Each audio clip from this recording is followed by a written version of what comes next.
Hi, everybody, and welcome back to Cast Track. Thank you for subscribing, liking, and sharing this with your friends. Today's episode is with our friend Alanna Koch. Alanna was born in Regina, Saskatchewan. Love that province. She's been joyously married for 34 years to her farm boy, Gerry Hertz. So cute. They are blessed with two amazing daughters, 27-year-old Shayla, who has an agriculture degree, and 25-year-old Keisha, who is a civil engineer. Very proud parents. Besides her loved ones, Alanna is most passionate about agriculture and farming and how science and innovation allows us to be the solution and sustainability and food security, policy and politics, Saskatchewan, and of course the Saskatchewan Roughriders. I'm a big fan too. In fact, when I first moved to Calgary, I was seeing a guy from Saskatchewan and he said, we have to go to the P for party section. Well, that's where the Roughrider fans were, and I became a fan right away. Friend, you'll find your full bio attached. Alanna, thank you so much for joining us today. Oh, thanks for having me. Really looking forward to it. I look forward to it too. I look forward to hearing what you have to say. Are you ready for the questions we sent you? Yes, I sure am. Excellent. I'm very curious to hear why you do what you do. Okay.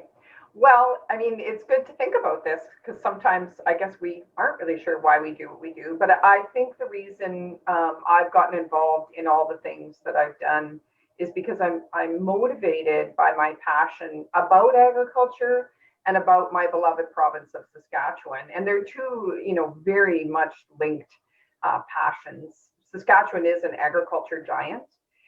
We have over 40% of Canada's farmland. We're the world's largest exporter of many crops, a real diverse mix, everything from peas and lentils through to, flax, oats, durum wheat. We've got the second largest beef herd. We are an ag innovation giant. We're a global leader in seeding equipment technology, which has really transformed our ability to be great environmental stewards. So, I just see those two mixed together as my two greatest passions. There's no better place to be motivated about agriculture than in Saskatchewan because we are so big and really important in a world context, not just a Canadian context. You're so right. And, good for Saskatchewan because when I first started 30 years ago, I was working in oil and gas, and the only people that I seemed to meet were people from Saskatchewan. And they used to say, yeah, we shut the lights out when we left the province. And now look at how prosperous you've been and all of the great things that you're doing and how innovative and creative, and it is called grit, girlfriend, and I'm very proud of all the people in Saskatchewan and all that you've done. Yeah, we're finally, I think we're finally getting the attention that we should have always gotten. We're finally punching above our weight the way we always should have done. We could talk a long time about bad government policy creating the problems that made people leave the province, unfortunately. But we've always had a lot going for us. Agriculture, of course, being my background and passion, but I mean, look at the energy sector. We are, large in oil and gas, obviously potash, our strong mining economy, diamonds and uranium is, an amazing industry here. So, we've got so much going on, a real diverse economy, which is, a little bit different than other Western economies. And that's helped us to be able to maintain our prosperity. And we finally have the right attitude. Right. And we've also got the right government policy that allows us to be successful. It's pretty exciting to be one of those Saskatchewan born people who said, I wasn't leaving, damn it, I'm staying and I'm going to make a difference. And now it's really exciting to see where we're at. Obviously, COVID creating some challenges for all of us, but Saskatchewan's really, kind of found its way through a lot of those challenges better than many others. We're not, fortunate that we're blessed with such a strong resource economy and a strong agriculture sector. I'm proud of you. Well, we are. In fact, Shondell and I think that we can move into your basement. Great idea. Yeah, we can part of the same bubble for COVID. Why not? Oh, thanks, Alanna. That's awesome. And your second piece, the top 3 things that you would like to share with the audience today. Well, the top 3 things, I have so many things, but the top 3 things, number 1 would be how environmentally sustainable agriculture is. I look at some of the challenges that the energy sector has faced because it didn't get its story out, even though it was doing a lot of really great things. I think a lot of the challenges that that sector had was they didn't tell their story. They didn't maintain the public's trust in the sector, which then caused governments and other, other influencers to really change the game. And so, number one, I want people to know agriculture is environmentally sustainable. We're the original environmentalists. We're taking good care of our water and our soil and our air. We have become better and better with our technology because of innovation, really, reducing our environmental footprint, getting better and better at managing the resource that we have and being really responsible. And then hopefully now starting to do a better job of telling that story so that consumers do trust the food that they're, that they're blessed with here in Canada. And it is about continuous improvement too. We've done a lot of really great things. We're already, sustainable. We have already produced some of the safest food in the world. We already have some of the most rigorous regulation of any country in the world, but it's also about getting better and better and becoming even more environmentally sustainable. At the same time, we need to also be economically sustainable as farmers and as an industry. And I believe that, we can do both of those things. So that's kind of number one that I want to leave with the audience. Number two is that the supply chain in agriculture works. And not saying it's perfect and not saying all the players all work the best all the time together, but I think COVID really proved that we do work well. We had a little bump, a little delay in food supply because of COVID, but I think we really demonstrated how well we work together by how we recovered. And, we got exports moving, we've got record grain shipments, both to our domestic consumers, but also to, people around the world that depend on the food that we grow here in Canada. We, have some of the best quality pork and beef that return to grocery shelves, fairly quickly once some of the packing plants had some of their, challenges with COVID. And we continue to demonstrate that we can supply safe food, we can be reliable. And, that's because of our farmers, that's because of our, our grain companies and the companies that are involved in the supply chain, our processors, our railways, our transportation providers. We've demonstrated we can work together and the ag supply chain works. Mm-hmm. And the third thing that I want to leave with the audience is why it matters so much that we are environmentally sustainable and that our ag supply chain works is. Number three is that means we need infrastructure investment and we need the right policy climate. So if these things are both going to continue to operate well, we need to make sure that we continue to invest in our ports and in our transportation infrastructure system and also in our regulatory system that, we need to see the right kind of approach by governments, certainly in Ottawa and across the country, so that we continue to be allowed to be environmentally sustainable and we continue to be allowed to have an effective ag supply chain to continue to provide, this safe, nutritious, high quality, plentiful food that is very affordable to Canadians and around the world. And I'm not sure that our government in Ottawa always gets, number one, the infrastructure investment, right? They've spent a lot of money on COVID. And I think they could have invested very wisely to think post-COVID recovery. Let's look at additional investments in our ports. Let's look at additional investments to make sure that our supply chain can operate and we can continue to grow the economy and provide jobs for Canadians and feed the world at the same time.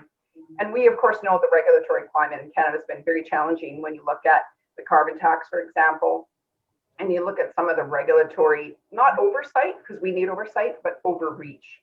Mm-hmm. This is where concerns. Mm-hmm. So that's number three, that we need to see infrastructure investment and we need the right policy climate. So those are the three things that I'd like to leave with your audience. I love it. Did anybody ever ask you if you're ever going to run for Prime Minister? Well, I took a shot at being the premier here in Saskatchewan, mm-hmm. and came in second. It was a great experience and one that really was exhilarating and the best experience I've ever had in my whole life. Of course, I didn't like the ending, didn't like the losing part, but everything else was pretty awesome. Mm-hmm. So I guess I took a good stab at provincial politics and came up short. I just don't know if I'm worthy of federal politics. You know, that is Yeah. a big race. That is a tough race. So maybe the way I make a difference is in other ways, by being involved in the associations and in the companies that I'm involved in, and trying to be an influencer in a different way. I don't know. Politics, of course, is my blood. I always say it's a chronic disease. I occasionally go into remission, but it never leaves me. So I guess I'm currently in remission. Never say never, but I don't think I'll be running for federal politics. You'd be amazing. And I would definitely do everything to get on your team. Oh, well, thank you. I'd welcome you on the team. You know, I had a great team that helped me with my my leadership race here in Saskatchewan, and I wouldn't have done as well as I did if I hadn't had the great people. That's, of course, we all know it takes great people on a team to make a difference, and I was really fortunate. I was blessed with some really great people on my team. I was sorry to disappoint them when we came up short, but it was a great experience. They know that everybody pulled their weight. That's for sure. That was a good one. Yes, for sure. Yes. Thanks, Alanna. And what about the last piece? What's a new frontier or good news story that you'd like to share? Well, the good news story, I think, again, to go back to agriculture, of course, because that's always what I'm about, is that agriculture is the solution. That, you know, we will be able to feed the world, and in a sustainable way, and with, you know, better quality food, high protein, which protein is now very much in demand around the world. That we in fact can have specific end use attributes in a lot of the food we're producing now, whether that be for celiac people who obviously have a challenge for, you know, gluten, or we're looking for you know, specific ingredients to be used in different food products. So, you know, the name of the game is agriculture is the solution for food security, for environmental sustainability, and for economic prosperity. And as we think about COVID recovery, you know, agriculture can answer all of those questions, because I think now consumers are more and more concerned about food, maybe more than they've ever been, because of this experience that we've had with COVID, even though Canadians did pretty well, considering what some of the rest of parts of the world, you know, dealt with for about food supply perspective. But I just think agriculture can be the answer in so many ways. We have to be allowed to be the answer. We need to be able to access the tools and technology and continue to use innovation to become, you know, even more environmentally sustainable and even more innovative in the food products we're providing.